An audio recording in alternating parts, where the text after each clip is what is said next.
J'adore les surprises. Je peux découvrir, attention.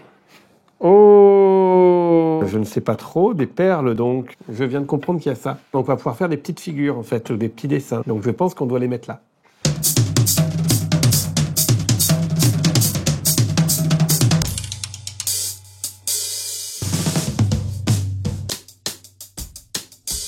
Oui, ça je peux faire voir. Quoique en dinosaure, ça fait pas si peur que ça quand même. Celui-ci, là, il a l'air plutôt très gentil. Le contour vert avec son œil et mon pauvre dinosaure, il a une tache de sang. C'est très symbolique parce que ça représente la disparition des dinosaures. Et après, on passe le fer à repasser de manière à coller les perles.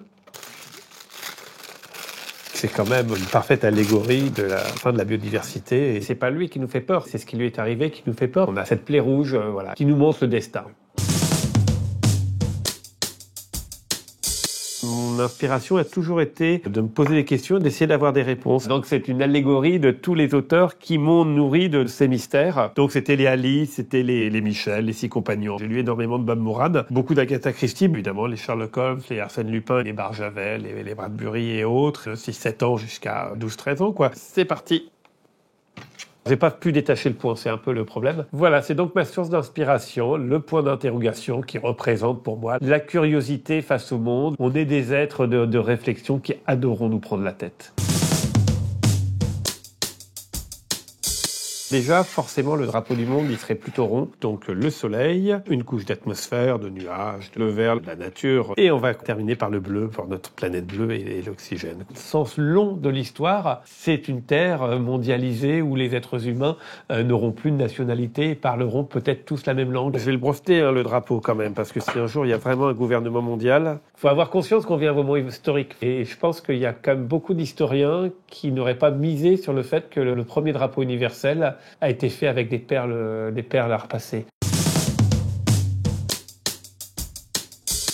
Ma perle rare, ça va être un lieu que l'on peut regarder uniquement grâce à la téléportation. Ceux qui liront comprendront, et ce sera donc un coucher de soleil. On va faire un petit dégradé quand même. Si, ça va le faire. Voilà, parfait.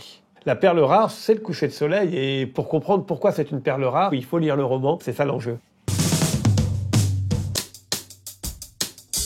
Ouais, t'as à peu près 12 millions de livres vendus. Si on compte la France, les pays francophones, les pays étrangers, oui, on est même au-delà du million par an, quoi. C'est un peu hallucinant, quoi. Ça fait 2-3 000 personnes chaque jour qui achètent un de mes livres. Quelqu'un qui vient vous voir en pleurant parce que le livre l'a ému, là, ça provoque une vraie émotion. Alors, je vais faire les chaussures rouges, parce que j'ai souvent des chaussures rouges, en fait. C'est une de mes caractéristiques. Allez, je vais mettre un poil de cheveux gris, quand même. Quand on en vient à faire son autoportrait en perles collées, c'est que forcément, on atteint un niveau de renommée assez élevé. Et il faut pas perdre le sens des réalités, quoi. C'est impressionnant quand même de se voir décoller comme ça, de quasiment naître, renaître. Ça, c'est moi, voilà. C'est mon mini-moi. C'est le Michel Bussy, c'est la part d'enfant en moi.